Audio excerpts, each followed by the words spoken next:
Hello and welcome to this podcast. My name is Claire Barcham. I'm a senior officer with ADASS and I'm a social worker and I focus on policy and practice.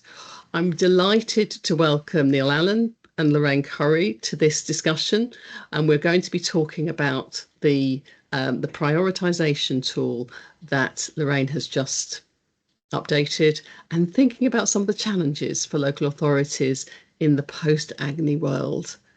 Neil, would you like to start? Sure.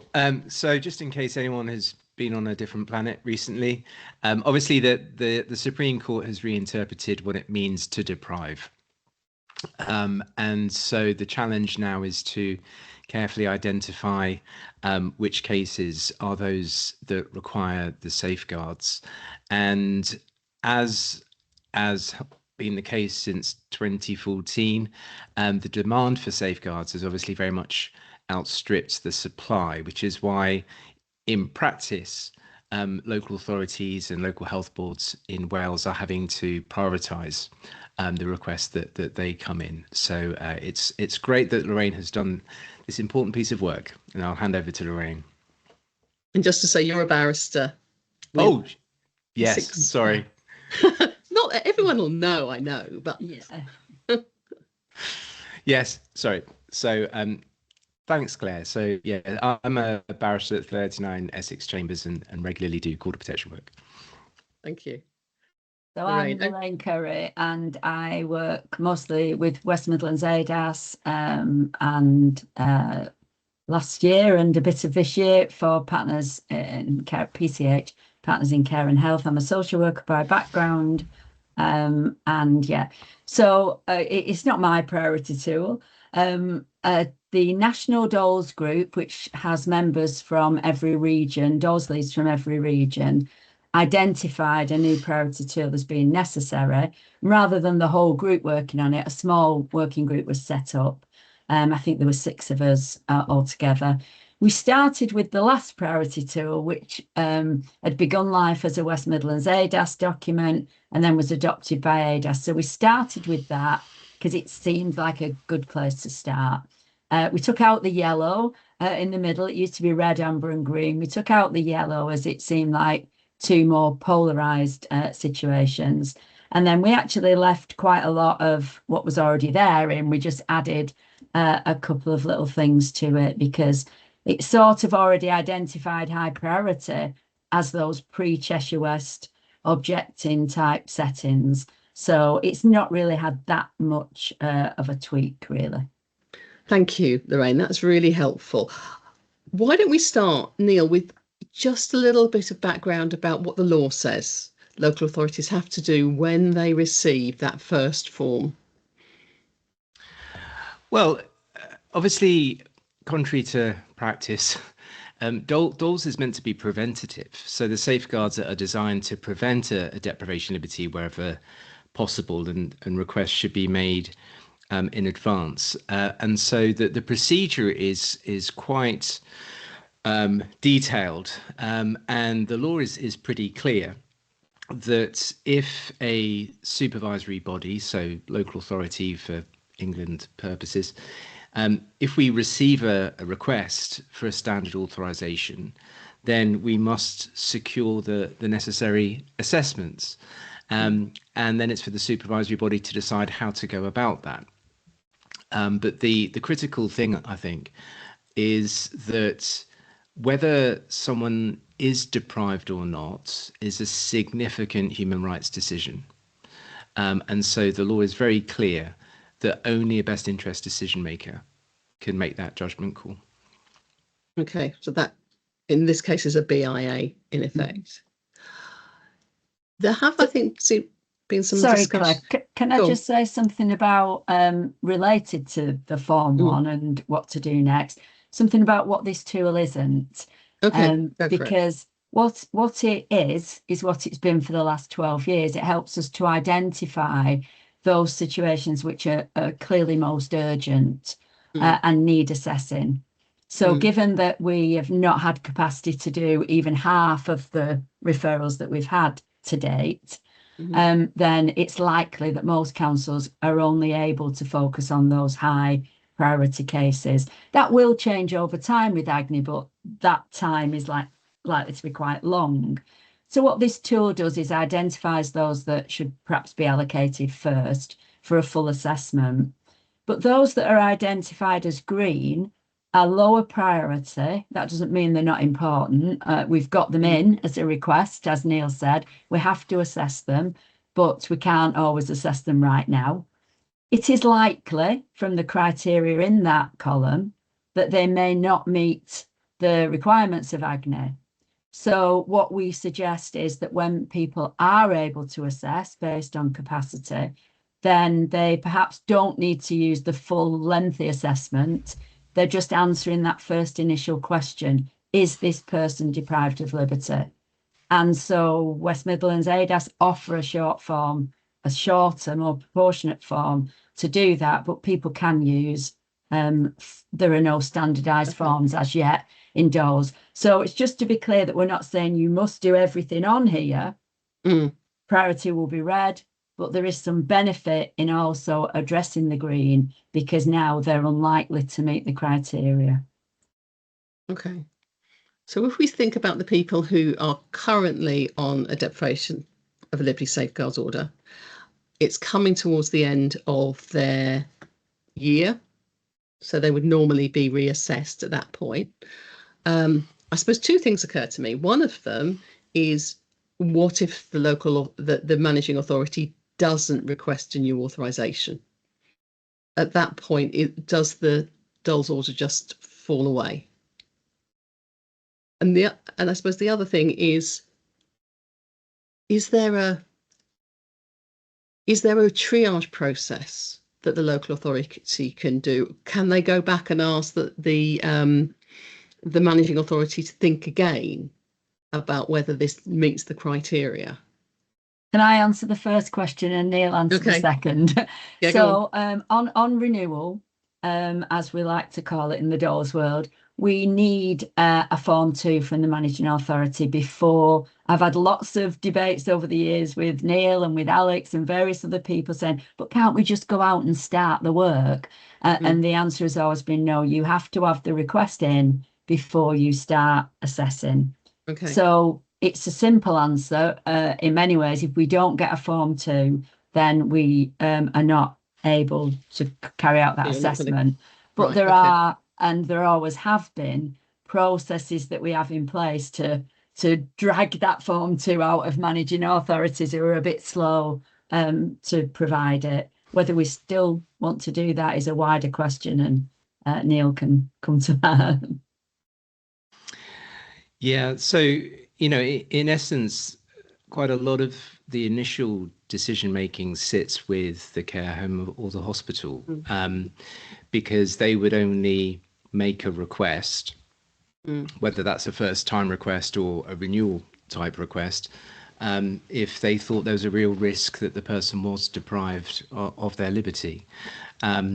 So I think that the danger from my experience relates to how care homes or hospitals are being taught about AGNI, because I think that there is a real risk of the judgment being misinterpreted or miscommunicated, as a result of which requests might not come in that should come in.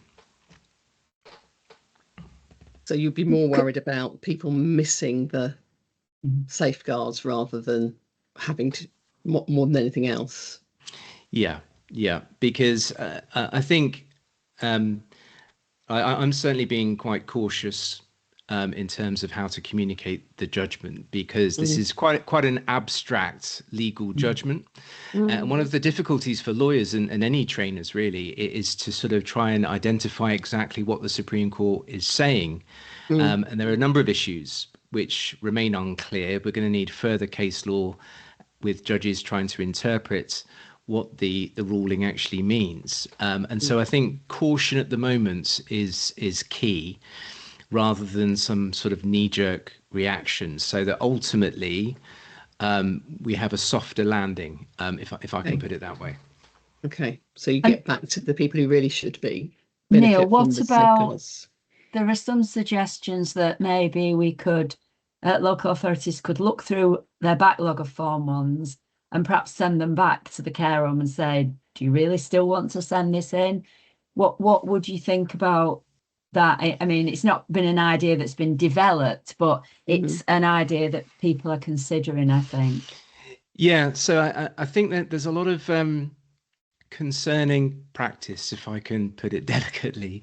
So I've certainly heard that being done. I've heard other local authorities just completely writing off all their low priority cases without any second thought. And I think legally that's quite dangerous, because there's no sort of expiry date for a request. You know, at the end of the day, you've got typically a care home in most of these scenarios who has made a request because they think at that time the person was at real risk of being deprived. And so because of that, and because of the law's clear expectation that that issue will be considered by a best interest assessor, I think it's quite dangerous, actually, to simply say, we're not going to assess any of your scenarios now. And if you think you need an authorization, let us know, because these are live requests. We're not talking about people that have changed settings. We're not talking about people that have died. There's still a risk that the person is deprived. And as I said, only a best interest assessor can make that judgment call. So something that's been quoted to me is actually from the Dole's Code of Practice, which obviously is pretty old now, but that talks about the supervisory body should consider whether the request is appropriate and should be pursued, and seek any further information that is required. And the impression I get is for some people are interpreting that as saying, well, we can do that. We can sort of ask for more information by sending these back.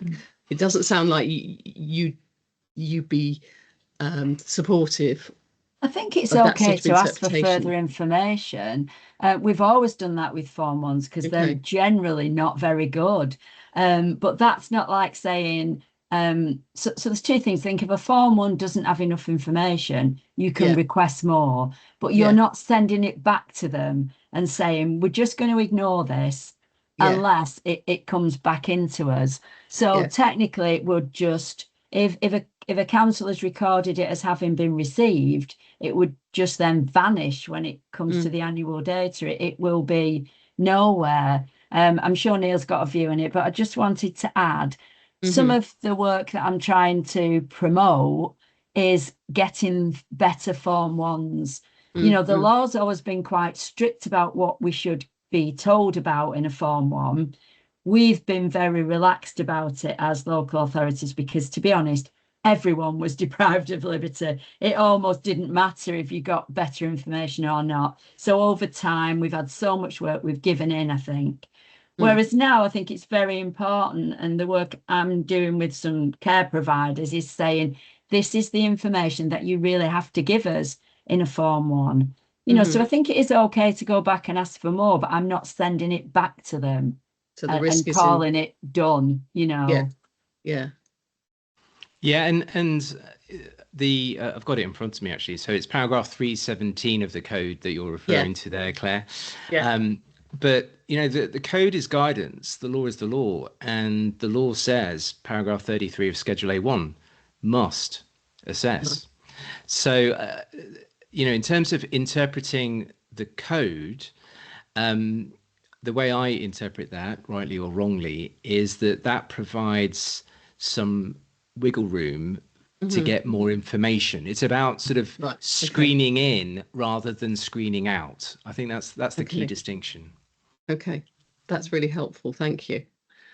So we've covered the idea of, well, what happens with the people who are on the list, depending on whether you get the information, and the concern if you didn't get any referrals at all, say for a particular care home, whereas you had before, potentially that should raise some concern, because you would want to say, well, why does nobody? I mean, yes, 90% may not need this, not qualify for this.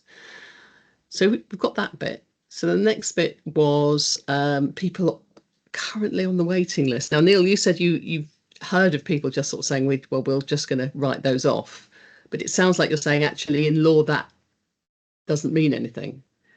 Well, only a BIA can decide. So the question is, what approach was taken before a decision was made? Because if you've got a live request, which may have been there for many, many months, but the person is still alive and still there, then, we can't, as a supervisory body, we either authorize or we don't authorize in the face of a request. It's A or B.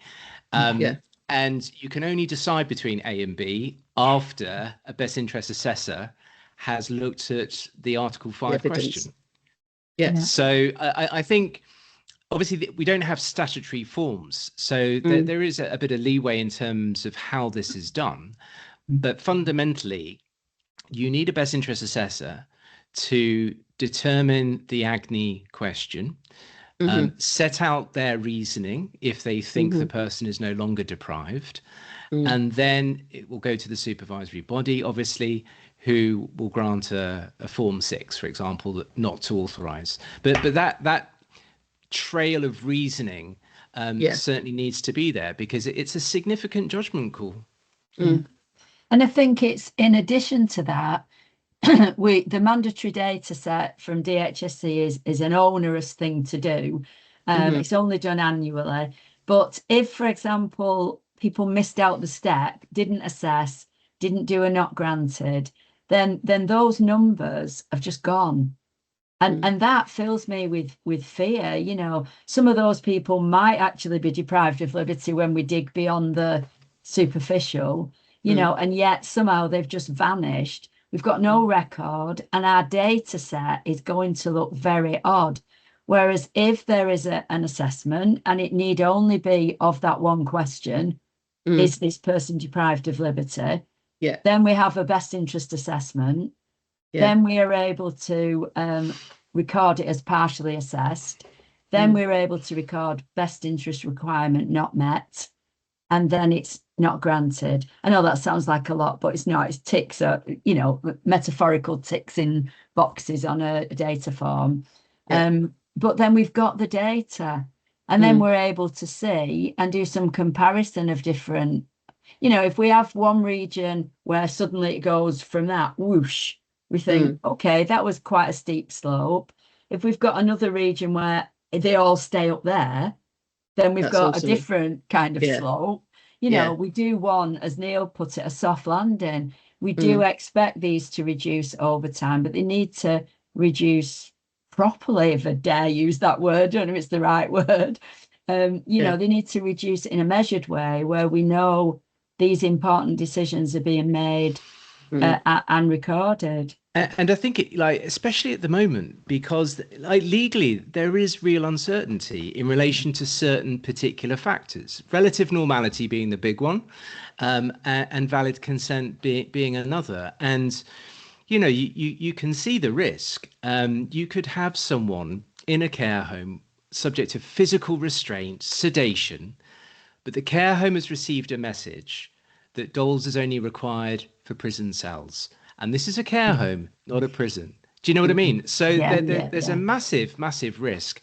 And also, in terms of it being done properly, again, there's flexibility as to how this is done. So, obviously, everyone's pressed in terms of human resource and dealing with demand. I get that. But, if some local authorities looked at their lowest priority cases, I'm not suggesting that a best interest assessor needs to go out to the care home and see every single case. This can be done in a proportionate way. They can make sure they've got all the information and evidence they need, and then they can properly record that even from a distance. And they could do a whole number of these obvious, certainly since Cheshire West, I often came across a phrase of, well, this is a technical dole. It's a technical one.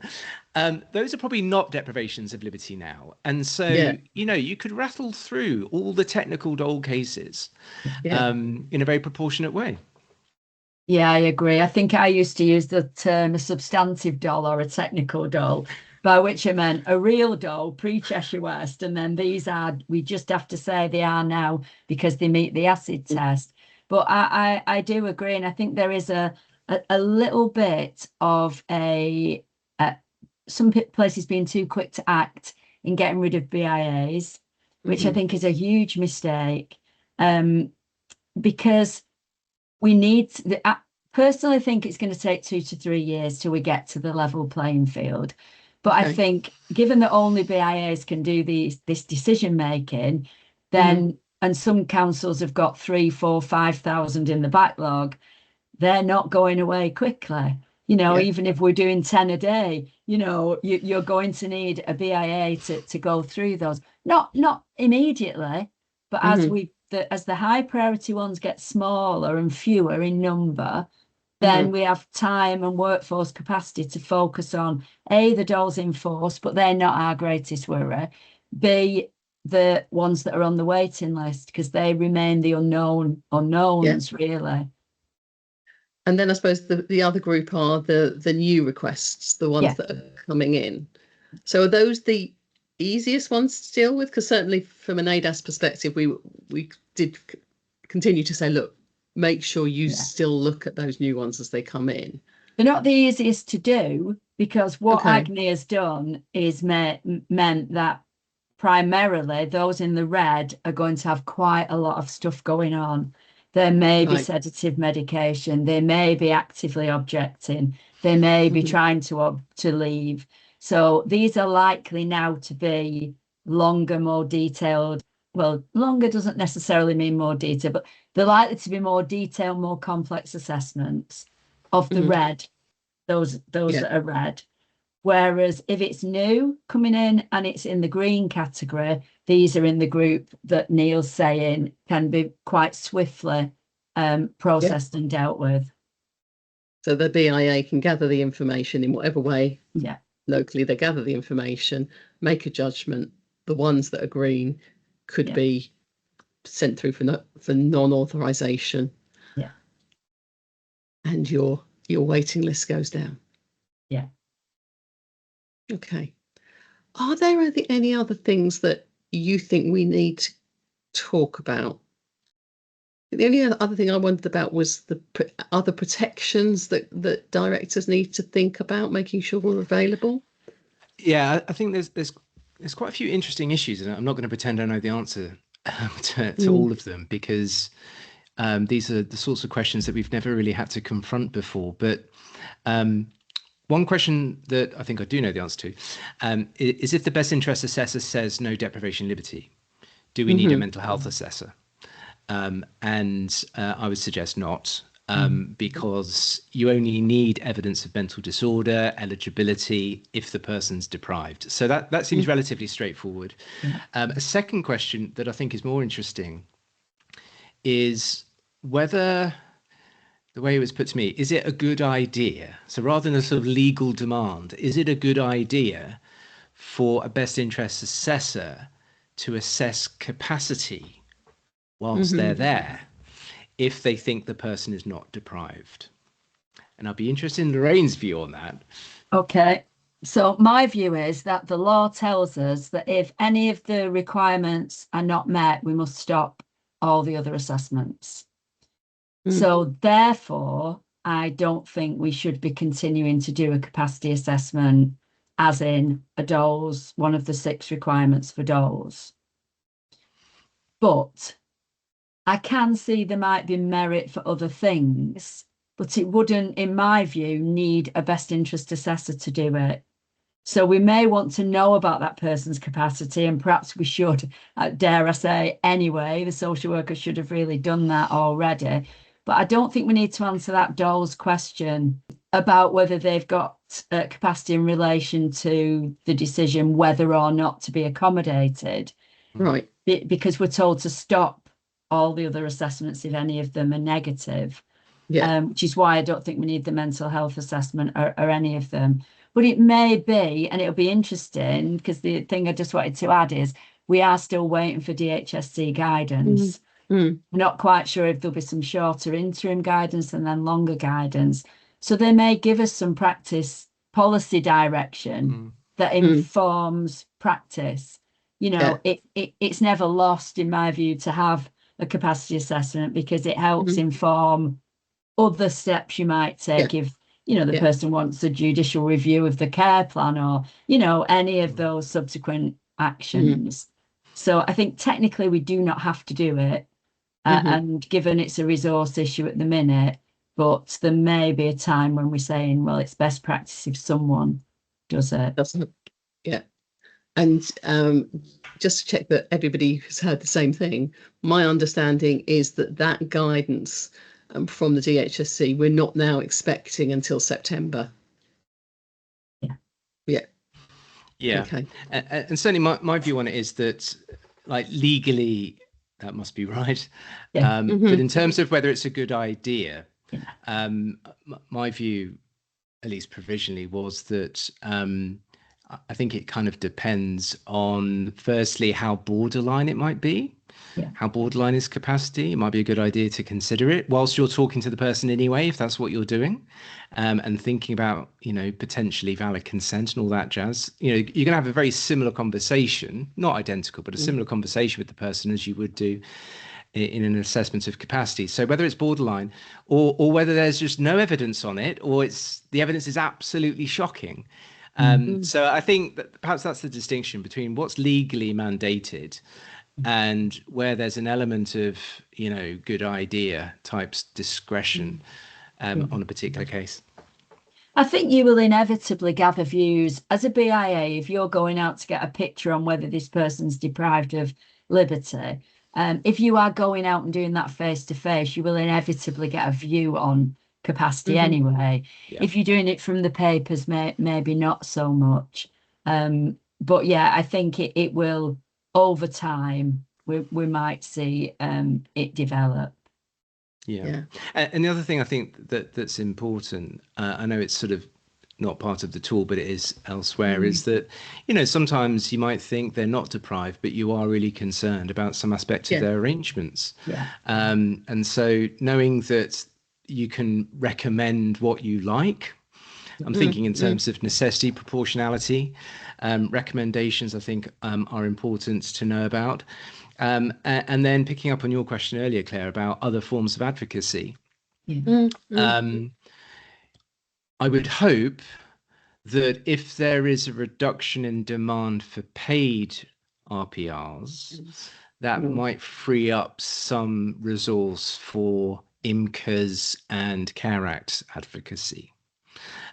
Because I think that those are really going to sort of come to the forefront, really, where people are worried about individuals that don't have these safeguards, but others, different ones, are available, particularly the CARE Act advocacy side of things, I would suggest.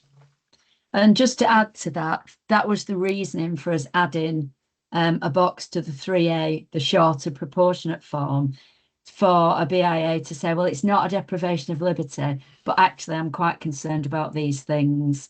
So it gives them because what we know is that DOLS has done the heavy lifting that should have perhaps always been done elsewhere. So we're not, you know, we just want to capture those things that might be concerns, and then there can be decisions about where they should go. And I think just on the sort of theme of concern, you know, if I don't know, let's imagine that you are some form of advocate, although this could be anyone, family member, social worker, whoever, who goes into that sort of care home I mentioned earlier, that's not going to trigger any request because this is not a prison, then I think it's really important to know that the law does provide a very clear procedure to request an investigation into an unlawful or potential unlawful deprivation of liberty. So really good point. A third paragraph. Paragraph 68 of Schedule A1, I think people need to have a look at, and Chapter 9 of the DOLS Code sets out in a lot of detail exactly what you need to do, and it should be very responsive. So I think that's important when you're worried that requests are not being made when they really should be. Yeah, really good point. So something to look out for as well. Yeah. Who needs those protections, who's not getting it and maybe not being referred. Yeah. Lovely. Thank you both so much. I really appreciate the time. It's the end of the day, but that's been really useful. My pleasure. Thank you. Thank you.